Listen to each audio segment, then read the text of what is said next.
in. Good evening. Alongside Megan Knipe and Jeff Dinsmore, I'm J.W. Cox. Welcome in to our final edition of Sports Den here in 2014. Certainly a lot of fun throughout the season with all these shows. Certainly a lot of fun just this week, guys, as we're wrapping up rivalry week here on the show. Plenty of Blaine Centennial highlights. And Jeff, as you were keeping a running tally throughout our coverage, turned out 2-2 across the four events that we covered: wrestling, basketball, and hockey. I think it'll happen again, though. It might. Yeah, it might be that even when we come to this on the other side of the new year as well. So we've got plenty of those highlights, plus some Spring Lake Park, hockey and basketball highlights on the girls' side.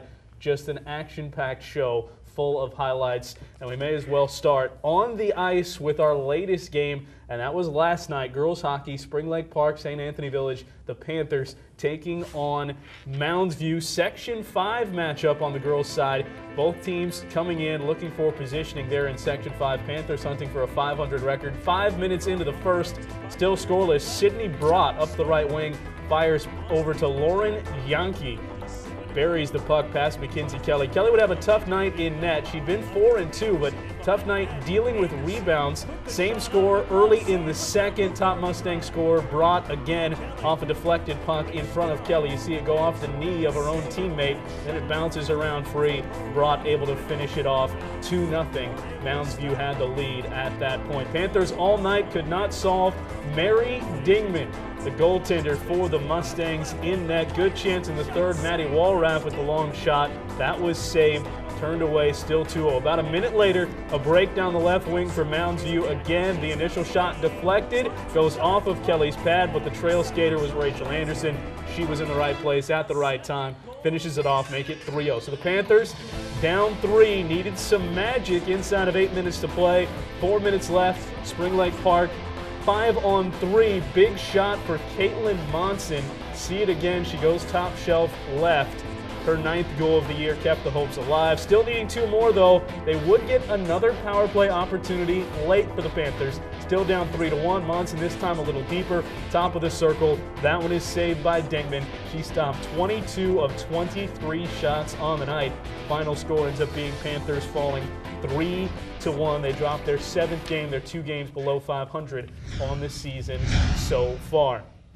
Staying on the ice and staying with girls hockey, we go back a week in the midst of our rivalry. This was game number 2, game number 3 actually. Girls, Blaine and Centennial on the hockey side. A scoreless first period. Michaela Tilton had the initial save off of Gabby Hughes, but then the rebound for Claire Riley for the early Cougar lead. She put it in the back of the net. It's 1-0 in favor of the Cougars. Outside of the second period goal, Tilton very good in net on the night, stopping 27 of 28. Her opposite number, Ann Jurgens for Centennial, also very good, nearly as good throughout the bulk of the game. Tilton, though, she was keeping her team in it, maybe just a cut above. Still 1-0. She'll get tested in the third once more, and another shot saved by Michaela Tilton. Stayed that way at 1-0 until late in the third. Inside of 7 minutes to go, it's Paige Beebe from the right wing. Takes it off the left circle, an equalizer with time running short on the Bengals. And that would send us into overtime, tied at 1. A penalty early in overtime. Hannah Wynn takes a hard check from Sarah Ganley. You see it right there in live action. You'll get another look at it. Ganley comes in, goes to the penalty box. Do you want to know how to make the hockey gods laugh? Think you're going to score shorthanded to win in overtime. That turned out to be the case for the Bengals. Paige Beebe takes it away again, skates through the neutral zone. Fancy stick work, and she is able to beat the goalie for the game winner just 2.5 minutes in. And indeed, it is a Play of the Week nominee. The stick work right here. Is based on and we hear from Beebe after. We kill, and I think we're just very good. I don't know. When that one went in, I just thought about the next play and to move on from it and don't let any more in and help my team out. And that's exactly what Michaela Tilton was able to do, keeping those pucks out of the net. And at the time, that was having the Bengals sitting pretty at that point in rivalry week. as well. It was good stuff there from the Bengals on the girls' side. We also had plenty of boys hockey this week, Jeff. Yeah, all kinds of boys hockey. The Panthers against Coon Rapids. Scoring a lot of goals so far this season. yeah. Let's go to those highlights right here, if we can. At the Panthers taking on Coon Rapids. It's the 500 Panthers taking on the Coon Rapids team that had lost 4 in their first 5. Both teams scoreless in the early second. Lucas Ruff for the Cardinals bangs it in for 1-0. Coon Rapids feeling good for the Iowa South, but doesn't happen. Just 30 seconds, Devon Sunnell of the doorstep finishing the shot, and Jacob Nystrom again, even first goal apiece. Still in the second more. Sunnell, Nystrom stops on a dime, shovels the cannon. Gagnon zips the pass to Sunnell right there for the touchdown. No, the goal for the Panthers. Yeah. Just over 2 minutes of the period. Race down to the ice. Nystrom, Bird Dogs hit, takes the puck alone and finish. It's a goal. 2 assists on the period, made it 3-1 Panthers. More of the same in the third period. Nystrom, short-handed run, up there for the goal. Sunnell Nystrom missed the first shot, goal back, fired again, and connected for his second goal of the night. And 4-1. That's right. They're Play of the Week nominee going up right there. Look at this. Nice pass. Nice goal. That's what I'm talking about. Piled it on. Oh, yeah, no doubt. It only got worse, though, you know. 7-1? 7-1. 7-1. Yeah, unreal. Just way too much Spring Lake Park in that one. A little closer matchup, though. It didn't start that way on the ice for the boys of Blaine and Centennial. 2 quick goals for the Cougars, had them up 2-0 in the first. Colton Berg on the doorstep, able to fire it in, makes it 3-0, starting to get a little bit out of hand in favor of the Cougars. Lucas Kranz, 2 minutes later, he'd take out of hand to a whole new level as he fires another one past Ridge Durads. Another goal for him, his second of the game. Blaine needed something to happen quickly, and it did. Griffin Fusey already scored early in the second. Then a turning point on the other end. McLean tries to score to get it past Ridge Durads. Tyler Nyman thought he did. Take a second look. There goes the puck, just squirting out from underneath the pad, but the whistle had already blown, so no goal. And of course, as it happens, a rush back the other way. Right after that, goes for a goal for the Bengals, and they would be at 4-2, the deficit in the third period. Just like that, they are able to get the rush to beat Albers. Coming back, more junk along the doorstep, and it's chipped in once more. Griffin Fussy, his second goal of the period and the game, and just like that, it's a 1-goal affair. It was 4-0 at one point, and now it's 4-3 still in the second. Puck chipped out from the defense. Ryan McCarthy had a big game. Up the boards, that's Easton Brodzinski. Sailing in so smooth, able to tie it up. That will be a Play of the Week nominee you'll see later as well. Brodzinski ties it at 4. So we go with that score to the third. On a break coming up for the Bengals. Fussy takes the shot. MacArthur's at the doorstep, chips it in, and it's 5-4. Not out of the woods yet for the Bengals, but they do have their first lead because they're sitting here 5-on-3 trying to defend. Durads had trouble in the first, but he was lights out after that in net. Some big saves there. Finally, they're able to hang on, kill the power play, kill the penalty, and win this one eventually 5-4. We heard from Ridge Durads, the goalkeeper, and Easton Brodzinski, who had the big goal after the game that knotted up rivalry week at 2. You know, after we got pumped up, we just kept taking it to them. You know, we didn't have that many shots in the first period, and we got some pucks on net and got a few lucky bounces. It feels pretty good right now. You know, I played JV last year, had a 1 start last year, and it was a win, so that's good. The Bengals take the victory, and Jeff, we were at that game, and it felt as over as it possibly could. Megan, I thought it was over in the first quarter. I was excited. Yeah, because I thought, you know what, the period, it's like 4-0. Boy, I mean, I said Blaine has got to do something. Take a look at what the Bengals have coming up schedule-wise. They've played very well. They're right now number 11 in the state at 2A. Last night, a huge win as they beat Hill Murray, who came into that game as number 2. New rankings, that drops them down to number 5. They've got a win over number 6 Elk River that you see on the schedule as well, and some big games coming up over this next week. Thursday, they'll take on Champlain Park. They'll also have Anoka and Eden Prairie on the road before they get to the new year. The Panthers, they won 2 in a row. They beat Coon Rapids and just really beat Osseo 11-3. But now they'll play Hopkins at home and at Armstrong, Cooper, Princeton. That'll be a big game, and at Minneapolis. So the Panthers looking good. And coming up for Centennial, they're coming off of 2 wins themselves. They'll play at Maple Grove on the 18th and host the White Bear Lake on the 23rd, followed by Rogers and a holiday tournament. To be determined. Lots of action coming up, though. Certainly, we take it off the rest of the year, and we'll be back after the first of the year, and we'll catch you up on all the holiday tournament action that goes on. But it is holiday time, and we were talking before the show, and it ties into our trivia question, holiday music, Jeff, and that's the basis for our trivia question, which is a little more of a trivia opinion, I guess, today. The red-nosed reindeer had a... He's singing. Now he's going to do it. If you ever saw... Yeah, I know that one. That's your favorite. Yeah, it is. Actually, it is. Trivia question, what is the all-time best Christmas song? Now, again, we're going to have to talk to the folks that came up with this because it all seems to us a little bit, figurative or speculative what that might be. But we'll give you last week's trivia question answer on the other side, plus we'll have that after the first of the year, what we think here as our best Christmas song. We'll take a break now. On the other side, we'll get some basketball with Megan as well, not to forget about all of that and everything going on the hard court as well. Plenty coming up. It's Sports Den. Don't go away. We can Google it. Umbria Pizzeria, turning taste into memories.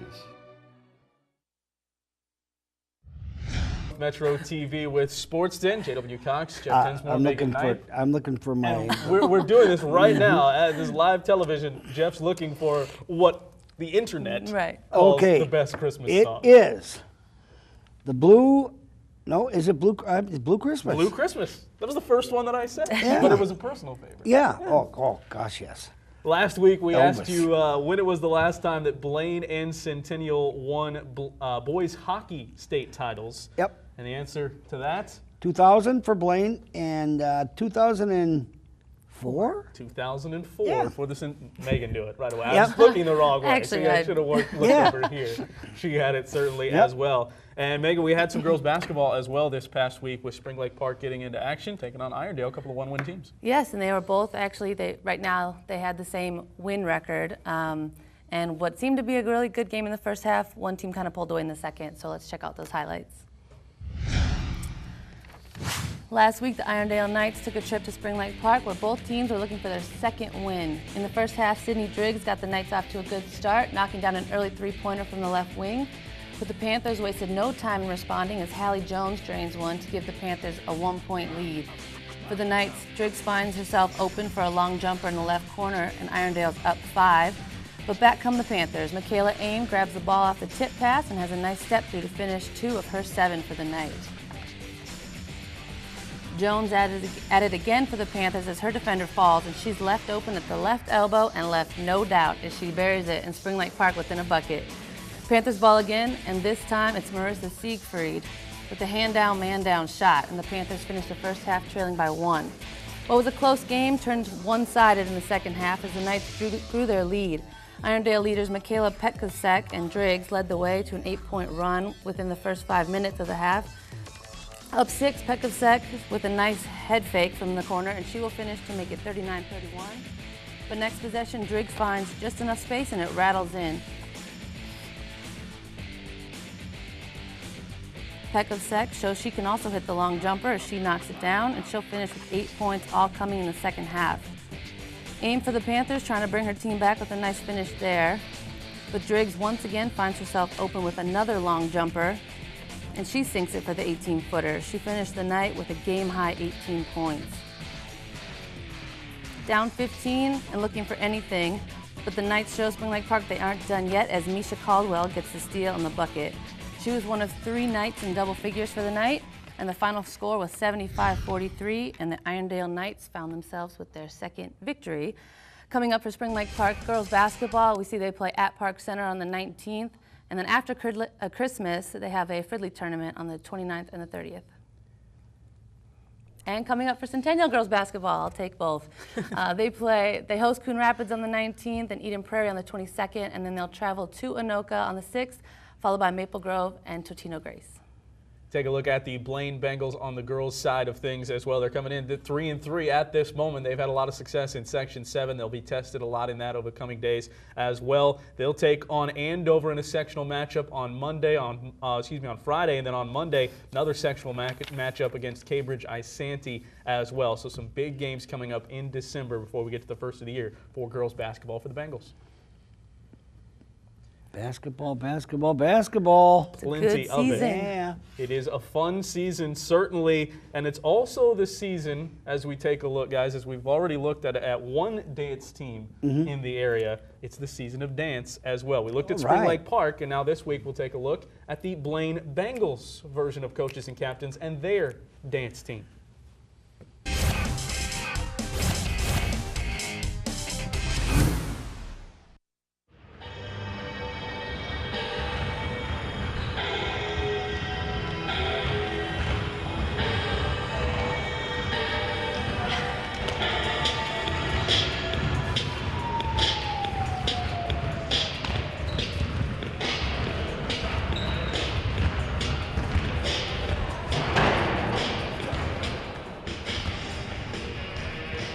Last season we had a strong season and we placed in the top of our conference, which was great, and then we also went on to the state tournament and placed in the top of our section to qualify for the state tournament, and at the state then we placed 7th and 9th, 7th in jazz and 9th in high kick.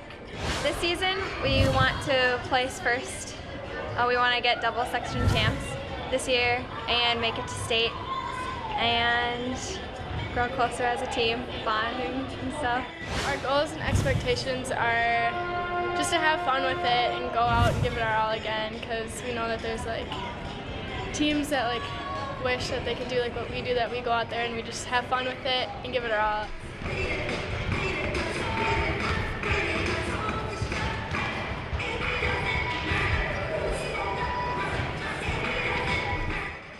We always have a goal to go out and dance better than the time we did before. So for each competition, we like to go out and improve our scores and get better as a team.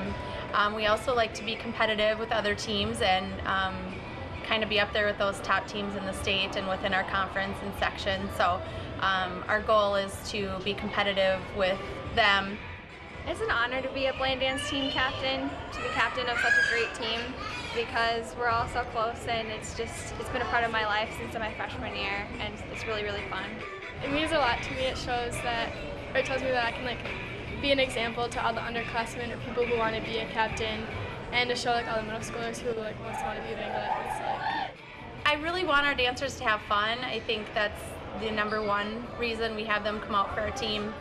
Have fun doing something they love to do, and then the success will come if they work hard, and we really stress to them to work hard every day at practice, and then we will be successful on the dance floor at competition.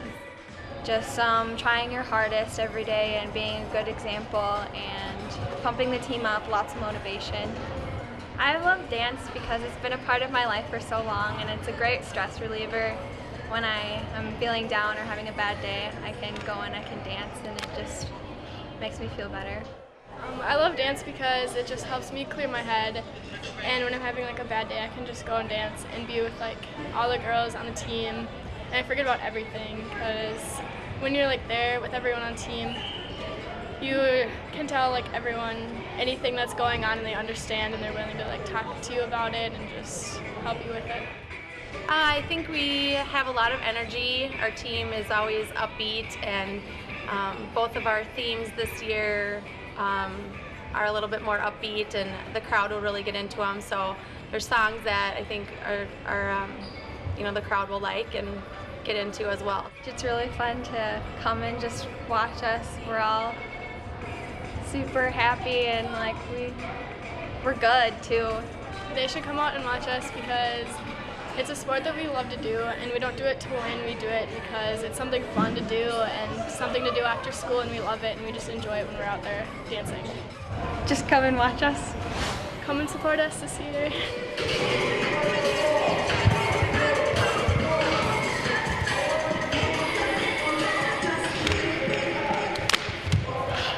And 5, 6, 7, 8. And by the way, they're good. Absolutely. That's what I heard. They're good. Well, jumping back to schedules for a minute, looking at Centennial boys basketball, they will travel to Coon Rapids on the 19th and Irondale on the 22nd. And after the new year, they will host Roseville and Anoka. The Panthers, right there, they'll see Park Center Friday night. We'll have it live here on North Metro TV against Cooper and Minnetonka. And take a look at what the Blaine Bengals have coming up for their schedule before the first of the year. Again, they're 4-3 at this point. They still have matchups against Andover. That's a big sectional matchup as well. Plus, they'll play in the Park Center tournament. First game of that one coming up against Robbinsdale Cooper as well. All right. And when you look at what else we've got to catch up on some girls hockey as well. Yeah, you got some? I guess so. I guess we should check out some schedules. There you are, right there. There we go. Looking at Blaine hockey for the girls at this point, as they have still a matchup with, they beat Coon Rapids, still a matchup with Andover coming up against sectional there, then Cambridge at Santee as well. The Panthers, they'll have at Irondale and Armstrong and Holy Family, Fort Francis, and at Moose Lake. And coming up for Centennial, they will host Minnetonka on the 18th and travel to Irondale and then host Elk River on the 29th. All right. And remember, on these coaches and captains as well, you can catch them all online, northmetrotv.com, as well as our YouTube channel, on demand and in HD at every single juncture of your life whenever you want it. As far as our upcoming broadcast, we've got Spring Lake Park boys basketball against Park Center coming up. These two will have the call on that. That will be on Friday at 7 live here on North Metro TV. And again, just like the coaches and captains, you can catch those on demand as well, northmetrotv.com. Time to give some dues out to athletes of the week, and we saw some of his goals for Spring Lake Park. Jacob Nystrom for Spring Lake Park boys hockey. Quite a week that he had throughout this one, as he was able to put in 11 points with the goals and assists over 2 games. 5 goals and 6 assists for him. So that's pretty impressive. It was part of that big Coon Rapids win as well for Nystrom. And you saw throughout the show that we had Play of the Week nominees, 3 of them to be as you take a look back at what we had for those 3 plays of the week. We had all 3 of them coming from hockey. Number 3 was Jacob Nystrom, who we just talked about with this goal, and Jeff mentioned it when it happened. He kind of gets his own rebound and then pops it back in. A pretty goal. Number 3 on our list of the top 3. Number 2, it was a big tying goal for Easton Brodzinski. He kind of cherry picking a little bit, and then he gets the goal through the back of the net. That tied that game essentially for a big moment, but not our play of the week. That goes to the ladies. Girls, Centennial and Blaine for their overtime matchup, and Paige Beebe with the winner. We give it to her not just because it's a big moment, but you can check out the stick work when you look at the different angles here, what she had to do to get this goal. That's a pretty goal right there. And gives her play of the week honors. Oh, yeah. Tough to do flat-footed, certainly tough to do on skates as well. And not to be left out, as certainly you see, both the Blaine Bengals teams there getting their due in the plays of the week. Not to be left out this past week, certainly some wrestling still going on past the season. They were earlier in rivalry week. We talked about Centennial's win a couple of weeks ago over the Bengals. As far as what has been happening for wrestling since then, have that for you here on North Metro TV as well, as you take a look at what wrestling has done. Not that wrestling. Sorry. Sorry. Coming up for Centennial, they will be at Rochester on the 19th and the 20th, and then travel to West Fargo on the 2nd and the 3rd. The Panthers, they'll see the Andover Invite and at the Fargo Dome. So in Columbia Heights, Tatina Grace Armstrong and Mounds View. And as for Blaine Bengal Wrestling, you take a look, they've got at Eden Prairie at the Roseville invite as well coming up, plus Andover, Eastridge, and North St. Paul on the schedule throughout the end of the year. Well, you know, everything happening. Everything happening. But you know what? But, go ahead. It's going to be Christmas now. Look at this. Somebody coming up here especially for Jeff Dinsmore on the stage. Speaking of wrestling. I had to get the dust off that mask there, Jeff. Oh, be darned. How's it going, my man? I'm doing all right. Wow, Sean Cross. No, that's not Dr. Dredd. It's good to see you, buddy. Yeah, all right. Wow. These two, a rather formidable wrestling duo, we understand, in days past. In fact, we have some video. Oh, no. Yes. No. But I got my own surprises to deal out today. I got my own special deliveries. And who might this be, Kershaw Carlson? And he's coming into your screen right now. Ladies and gentlemen, coming in right now is, oh my goodness, ladies and gentlemen, it is none other than the infamous Dr. Dredd. You two have teamed up, apparently. All I know is this man right here is going to take care of some business if the business happens. Wait a minute. Jeff Dinsmore coming in for an announcement. I think we should let him speak. I'm skinny. Look at that hair. My friend that would cast on both of your arms. Lovely hair. Your opponent on the 27th is none other than Dr. Dredd. Not happy about that. I'm not putting my name on the line against him. Oh my gosh. Wow. Bring back some memories. Oh no. Yeah, we weren't done. We were done with just the press conference. Yeah. Oh Got my. the main events here. Oh no. We have now Crusher Croston and Dr. Dredd. You gotta be kidding The me. tag team champions going against the Destructors. The Crushers does have one of the finest tag team partners, the most dangerous man in professional wrestling today, Dr. Dredd. Well, up and over. You can say the power in Crusher. For a small man, the Crusher is something else. For a small man, yeah. I wasn't Dr. Dredd comes in.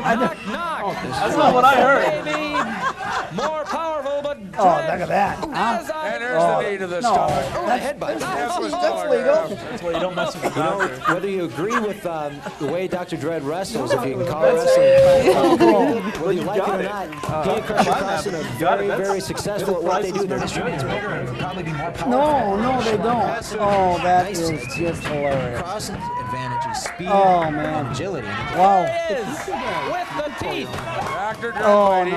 no. He's got the rep. He might still have to bite the ref. No. Big Slingshot suplex. Look at that. Huh? Don't mess with the Proud of dirt. that one. Oh, look out. Look at this. Huh? Oh, is that it? Crusher into the act. Oh, look at there we go. Dr. Dredd Yeah, is just wearing I out was his gonna collar say, now. He's even taking the glory, right? That's it. There Yeah, it look is. at That's the the end of the tights. match. Like it or not. Oh, They trying not to retain look the at the World Heavyweight What a look right there. oh my gosh. That's the Are kind you of stuff you'll kidding get right me? here. Oh, boy, oh boy. But you know something? A class act. Jeff Dinsmore on the show is the voice, the matchmaker on screen, and then Dr. Dredd, of course, the most feared man in professional wrestling. I don't know why I teamed with him. Well, And it hasn't changed. Jeff, this is still, where I stayed many years ago. Still the Nice class talking to you, act. bud. These two Thanks a guys, lot. the reunion. Oh. It's been fun. Jeff didn't know that was going to happen. Thanks for watching Sports Den. We'll be back on January the 7th with our next show. And as always, go Bengals. Go Panthers. Go Cougars. Go Dr. Dredd. Oh my God. So I wasn't ignoring you on purpose. Oh gosh, that Because I knew is they so were good. going to do this. Oh, I had to ignore your emails gosh, and wanted to get that together. is Can we so call you fun. that now? Yeah, we just Dr. Dredd, that is your name.